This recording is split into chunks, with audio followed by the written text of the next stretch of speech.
Argiaren podcastak. Vegetarianoek animaliak entzuten dituzte. Beranduegi. Feministek gizonak entzuten dituzte. Beranduegi. Tertulistoek kurrikuluma hobetzeko entzuten dute. Beranduegi. Jeltzaleek, hauek igual ez. Eta zuk, Ruper, beranduegi entzuten alduzu. Ene begiek ez dute malko isuritzeko gogorik. Bale, Ruper, bale. Beranduegi, autobomborik behar ez duen podcasta. 2 ostiralean behin argia.eusen.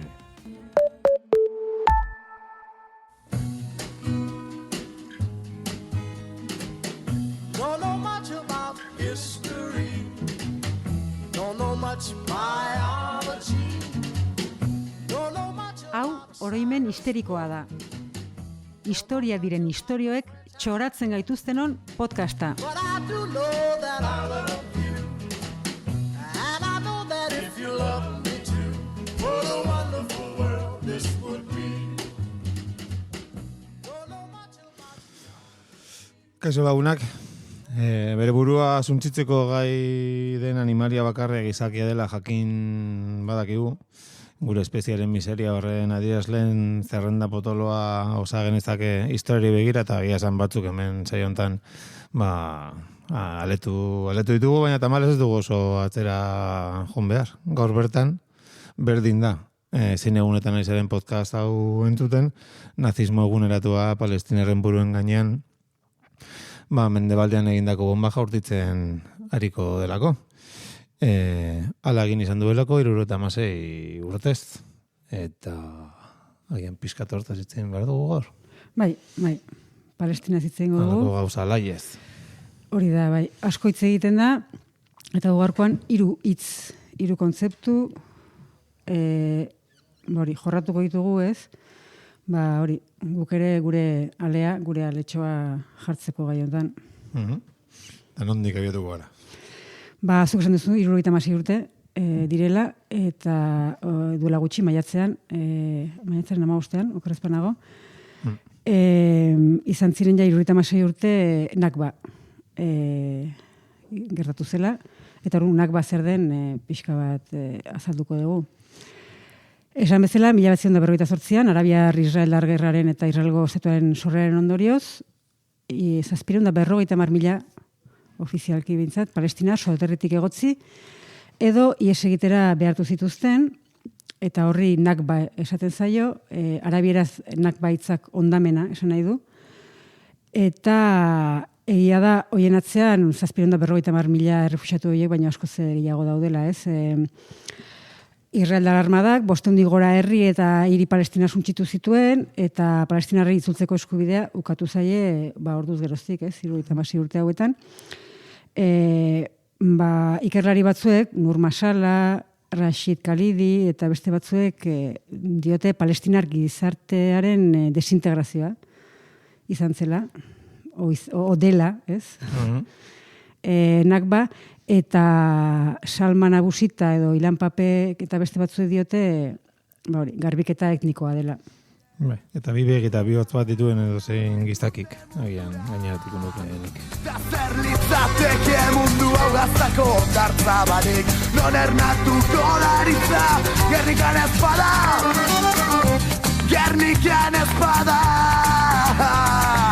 Gazako libondoen artean ernatuko dara, Gernikan ezpada,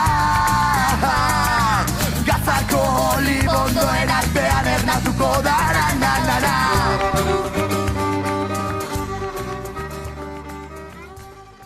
Zazpirunda 50.000 kopurua aipatu dugu, eta hori moz geratzen da, ze orduz geroztik errefuxiatuen kopuruak etengabe egin du gora, ez, batzutan tantaka, eta beste batzutan modu masiboagoan, adibidez, 1977ko 6 eguneko gerraren ondorioz, eta hori guztiak eta haien oinordekoak eta kontuan hartuta, esan daiteke iaz 4 milioi gora errefuxiatu eragin zituela, ez, Nakbak.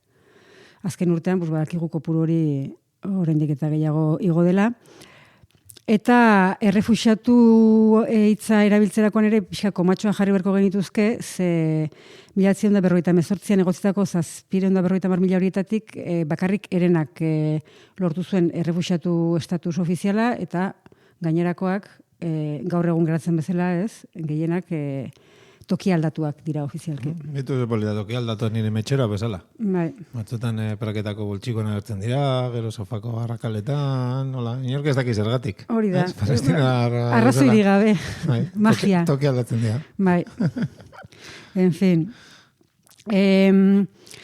Orduan, esan dugunez, lehengo urtean, 75. urte horrena ez, bete zen, Nakbarena, eta hor oso garbi geratu zen, 75 urte hauetan, mendebaldeak zer ikuspuntu izan duen, ez, Palestinarekiko, ez. Nagusiki, 3 mende laurdenez, Nakba ukatu izan du. Israel erregimenaren izaera kolonialista eta okupatzailea ukatu du, azken finean. Eta Palestinar arazotzat jodu edo, kasurik onenean, bi alde berdinen arteko gatazka orekatutzat jodute, eta hori berez ez da, azkenean Palestinar herriaren ezabatzea, ez, da gertatzen ari dena. Eta adibidez, Nur Arafe adituaren ustez, Nur Arafe da Malcolm X Carney ekialdeko ertaineko zentroko kide bat, aditu bat, eta horrek, horren arabera, eragin izugarri izan du horrek, mendebaldeko gobernuean Palestina okupatuarekiko politikak, ez, eta xutzen edo.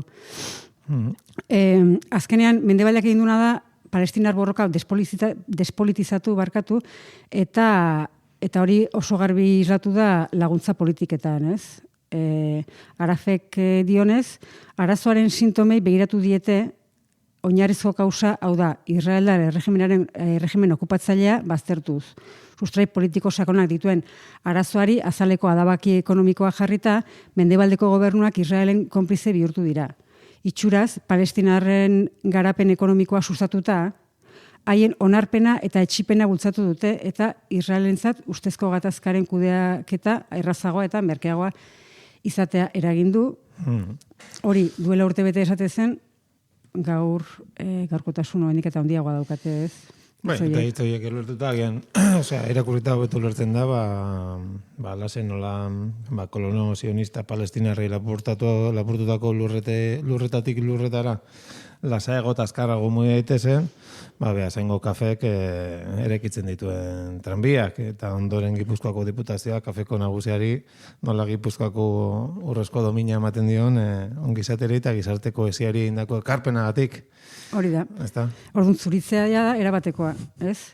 Eta esan bezala, urte hurrena izan ziren, ez? Bat baino gehiago, ze esan dugu Nakbak 75 urte bete zituela, baina Israeleko estatuak ere. Eguna. Ere, bai.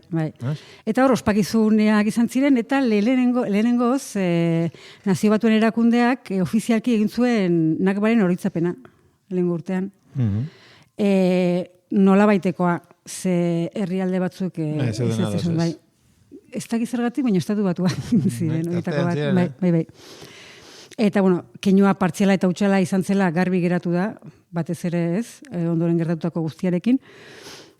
Baina, esan dugun bezala, Israelgo estatuak ere 75 urte bete zituen, eta Europar Batasunak oso garbi utzi zuen bere jarrera. Europako batzordeko presidente Ursula von der Leyenek. Ursula, handia. Bai. Oen dela gutxi izan duena Italiako fascistekin elkartzeko ples da ona. Bai, eta ez nago harritzen. Iaz esan zuen, hori ez, 75 urte bete zituenean Israeleko estatuak, basamortua literalki loratzea lortu zuela Israeldek. Ezerezetik sortu izan baliz bezala, Palestina existitu izan ez baliz bezala, eta Nakba ere gerratu izan ez baliz bezala. Oen dela 5 urte Ameriketera batzu joan zirenean bezala. Hori da. Ez dago inorta, unibertsitateak sortu zituzten. Bai. Eta reggaetona ekarri, dena ona. القلب عليك حزين وهذا سنين تدمع العين لا حبيبة يا فلسطين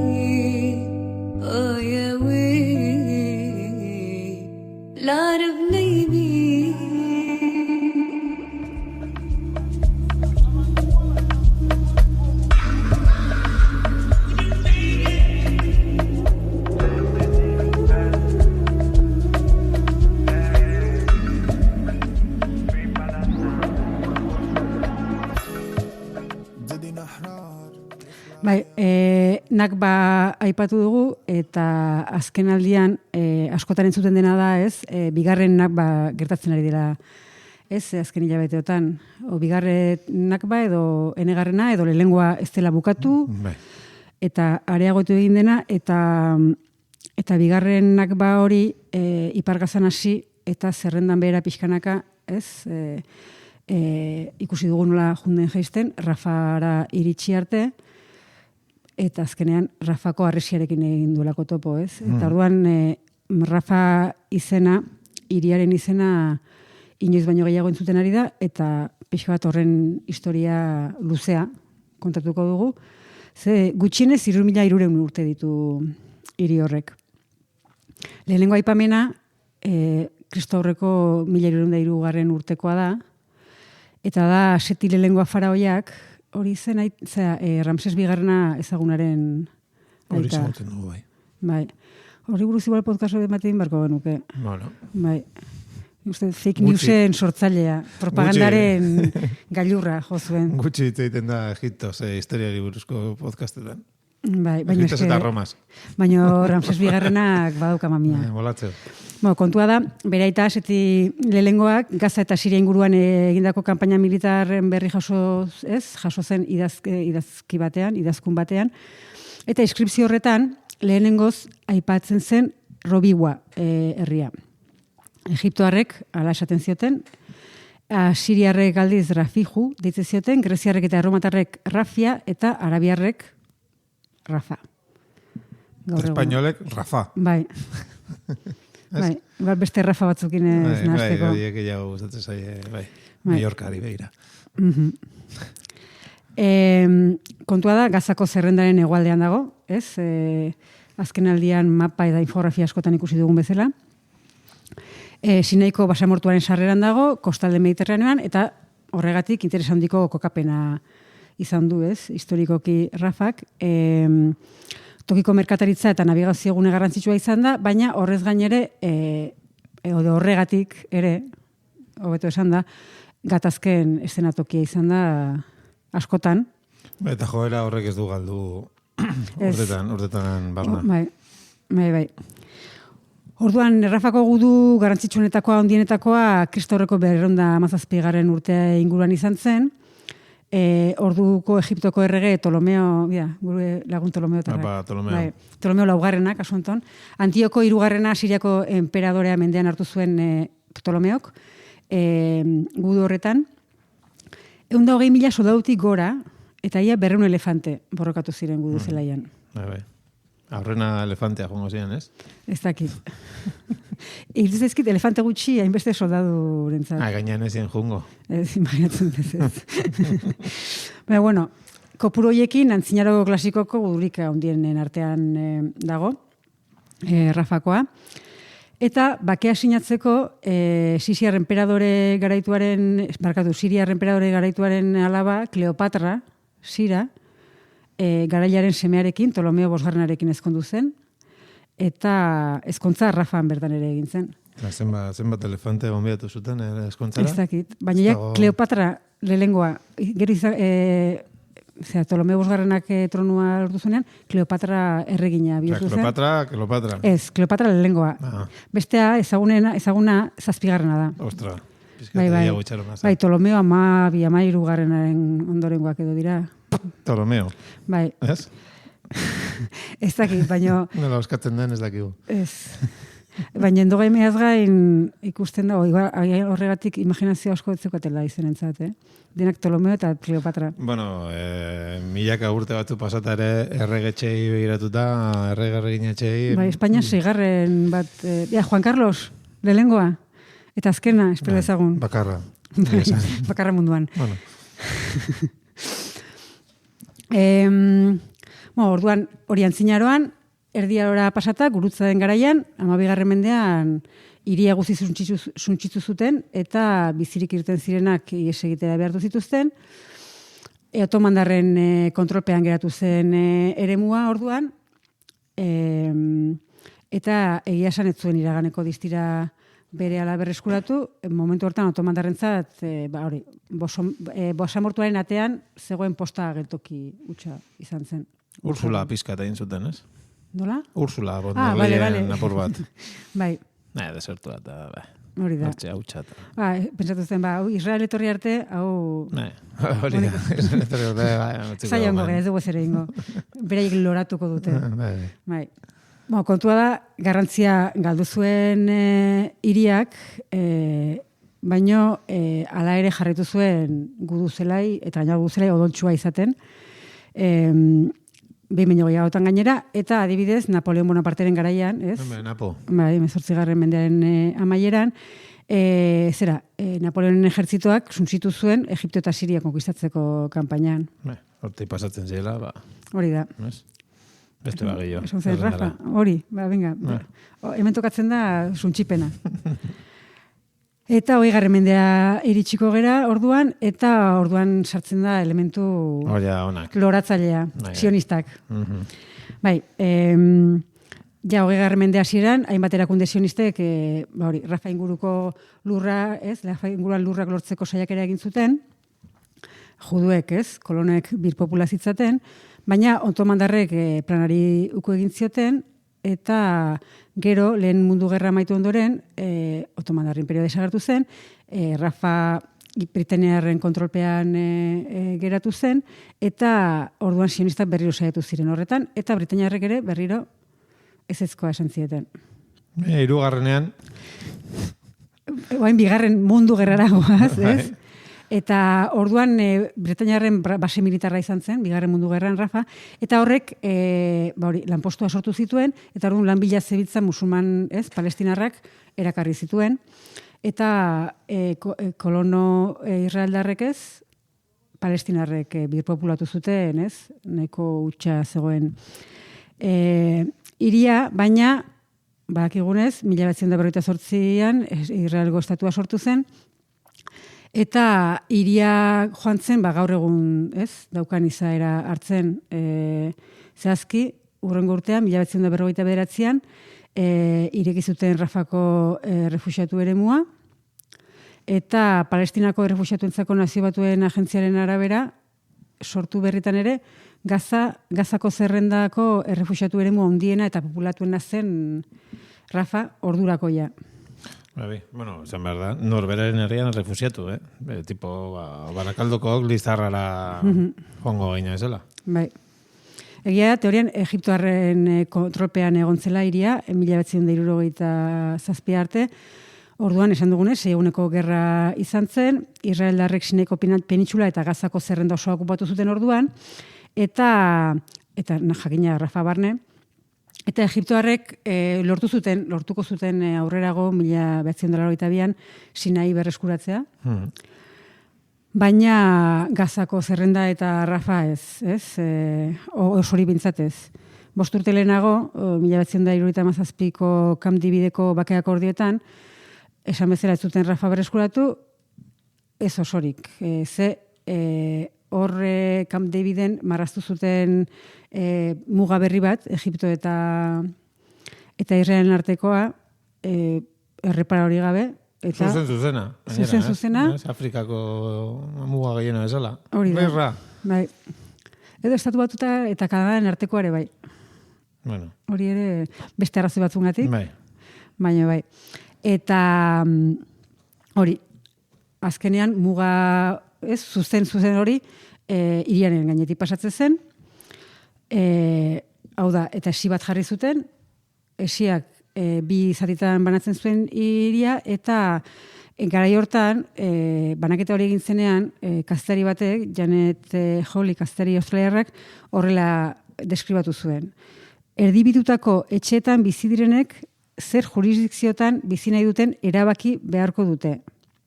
Eta etxeko atea aukeratutako aldean zabaldu beharko dute.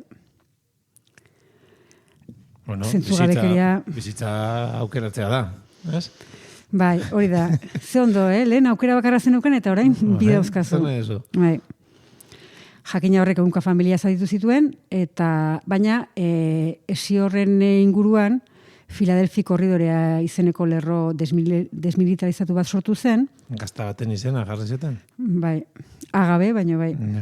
Eta egia da, lerro hori asko zabaldu dela Egipto arraldean, azkeneko hamarkadan, batez ere, ez, azkenean Egiptoko aginteriek erabaki dute ingurua despopulatzea, milaka eraikin bota dituzte, eta korridorea junda zabaltzen eta zabaltzen alde batean, eta esiaz beste aldean, pues badakigu zer gertatu den, ez?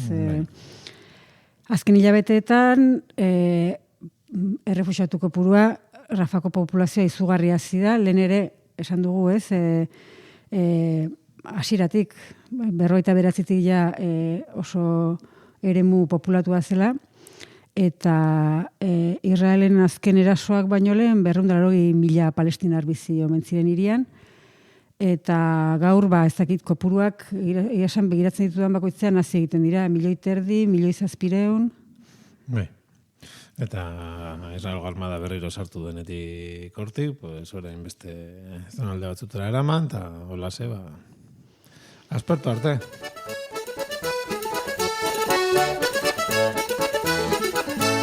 Oliba mikatza izan da, nahi zenuke gozoan. Oliba mikatza izan da, nahi zenuke gozoan. Gozotasun horregatik, maite zaitut osoan. Kufia lepoan, horrazen gazte doan, guapa, guapa, guapa, guapa, sua bihotz ondoan. Kufia lepoan, horrazen jeldu doan, guapa, guapa, guapa, guapa, sua bihotz ondoan.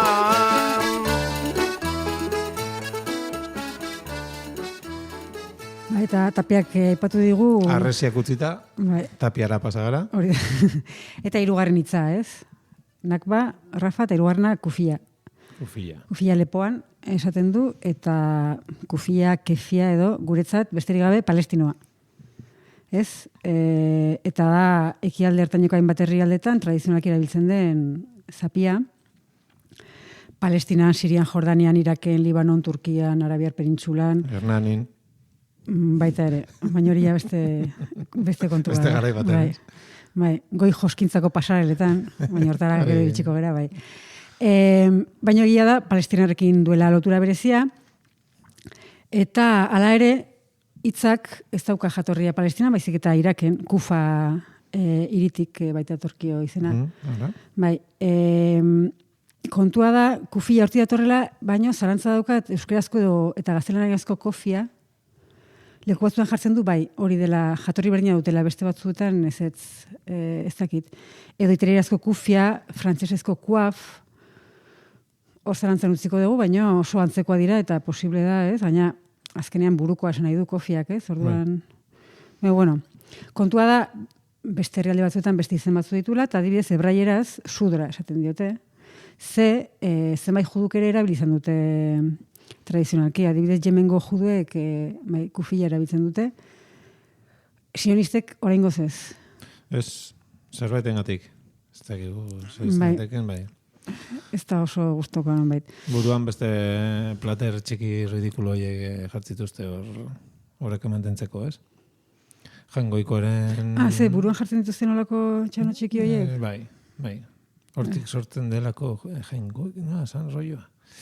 Badaka bera salpena, zergatik estaltzen duten, justo hilea sortzen den leku hori. Palestinoa edo kufia zergatik erabiltzen duten, arrazio praktikoa daude, ez? Burua hotzetik eta eguzkitik besteko erabilizan dute, eta basamortuko giroan, ahoa eta begiak, ez? Ondarretik eta haize bolada bortitzatik babesteko. Zapiaren motibo ezagun horiek, ez? Hoien jatorria ez da oso ziurra, baina esaten dute segurazki Mesopotamian dagoela jatorria. Beti. Bai, eta edo arrantzale sareak irudikatzen dituela edo galburuak, espigak. Bueno, kontua da, esan bezala, hainbat lekutan erabilizan da, baina antzinako Palestinan kufia soilik erabiltzen zuten gizonezko nekazariek. Felainek, ez? Felain, esaten zaie. Eta beduinoek ere bai, esan bezala, basamortuan lagungarria delako. Txuri beltza zen, kufia hori, eta azkenean komunitate txiro, rural eta patriarkalaren simbolo izan zen. Luzaroan, ze hirian bizi ziren efendi aberatsagoek tarbux edo fez marroia erabiltzen zuten. Orduan, bakarrik zapia ikusita, oso ondo ikusten zenuen... Bueno, oso ikua. Klase berezketa arropatik abiatuta. Klase eta genero kasu honetan, ze gizonezkoak bakarrik erabili zezaketen. 1926an, agintari britainiarren aurka matxinatu ziren palestinarrak nekazariak ziren, nagusiki. Eta orduan, buruan edo lepoan, kufia zeramaten, eta kufia horrek salatzen zituen, ez? Behintzat gatazkaren lehen urteetan, ez? Hirietan sartzen zirenean. Hau da, oso jomuga erraza ziren, britainiarrentzat. Piskatori, pero gehiago pentsatu behar zuten. Hori da. Ez? Eta gehiago pentsatu zuten. Bueno. 1988ko udan, abuztuan. Hostia, 2 urte behar zuten, Bai, konturatzeko, bai, nola harrapatzen gaitu erraz, ez? Bai. Kontua da momentu hortan matxina da zegoela gunerik gorenean, eta palestinarren buruek efendiei agindu zieten kufila erabiltzen hasteko, matxinatuak beste herritarren artean nahastu kamusatu zitezen. Azkenean lortu zuten... Bai, egia da batzuk, efendi batzuk uko egin ziotela, erabaki hori betetzeari, baina gehienek kufila erabiltzen hasi ziren, ez? Eta palestinarren simbolo gisa hartu zuten, eta orduan nekazarientzat ere elementu berintzailea izan zen, ez? Lehenengo aldiz, klase bereizketa hori lepoan behintzat, komplementu hortan behintzat, bai. Lehundu zen. Eta baita ere, landa eta hiri eremun arteko antagonismo hori, ez? Lehundu zen. Eta, esan bezala, klase zatiketa gainitu zen orduan, eta gerora, genero zatiketa ere gainituko zuen nolabait, eta hori izan zen 1900ko hamarkadaren erdialdean ero. Palestinarekin zailek simbolo bezala hartu zuten, eta gazteak, gizonak zein emakumeak hasi ziren erabiltzen, ez? Gai hortakoa dira oso argazki mediatikoak eta oso ezaguna Yasir Arafat palestinarekin, baina baita ere adibidez Leila Khaled, ez? Bai. Kamiseta askotan jarrita da ona. Eta poster askotan. Biziri da ona, bide batez. Bai, 80 urte dauzka. Bai. Bai. Karrizketaren bat edola. Bizirik eta ondo gainera. Bai, ganoraz. Bai. Eta, handik aurrera, baina kufila palestinar kausarekin, ez, oso estuki lotuta izango zen, egongo zen. Eta palestinare gainditu duna, ez? Mundu mailan erresistentziarekin lotutako ikurrik handien ez bada, ez dakitzen izan iteken besteren bat. Bai, baina irresistentzia ikur izateari ere utzi dio, ze mugago guztia gainditu zituen frivolitatearena ere gainitu zuen 2000 urte inguruan, ze palestinoa moda industrian sartu zen. Bete-betean, eta gainera getariar unibertsal baten eskutik. Guria. Elkano ez, bestea. Daddy, daddy, if you wanna drop the attic, give me love, give me Fendi, my Balenciaga daddy. You gonna need to bag it up, cause I'm spending on Rodeo. You can wish me back it up, I'll be gone in the AM. And he got me Prada, got me Miu Miu like Rihanna.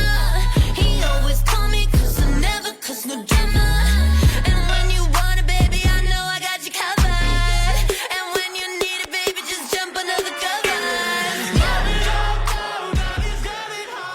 Ez biribilgunetan sartu gaituztu nak batik Balenciaga dadira heltzeko. Bai. Mami. Esan behar da, Balenciaga etxearen izenean, baina Cristobal Balenciaga ja aspaldi hilda zegoela, 1972an hiltzen. Baina Balenciaga etxearentzat lan egiten zuen Nikola Geskier, diseinatzaileak, erabaki zuen demoraldiko komplementua izango zela kufila. Ondo. Bai. Eta zapiari daukan esan nahia, pixua erabaken duzion eta apropiazio lotxagabea egin zuen, eta besteak beste irudi gogaikarri batzuk utzi zizkigun horrek, ez dakit gogoratuko duzun, eta barkatu, azuta bat imazenoka, baina Maria Dolores de Cospedal, alderdi popularreko idazkari nagusia orduan, kufila palestinoa jantzita. Bai? Bai. Ora. Bueno, gaur egun ezer da posible, dena posible. Bai. Eta kasu honetan, apropazioa lotxagabea, pues Israel eta sionistek zabaldutako hildoari jarraitu besterik iztion egin, ez? Hori da. Violentzia gatarra. Bai. Mendebaldeak bintzat pañueloa bakarrik hartu du. Lurrak eta Hori gero. hori da. Argiaren podcasta. Podcast hau libre eta doan zabaldezakegu Argiaren komunitatea osatzen duten milaka lagunek proiektua diruz babesten dutelako. Zuk ere kazetaritza independentea babestu nahi baduzu, egin Argiako kide.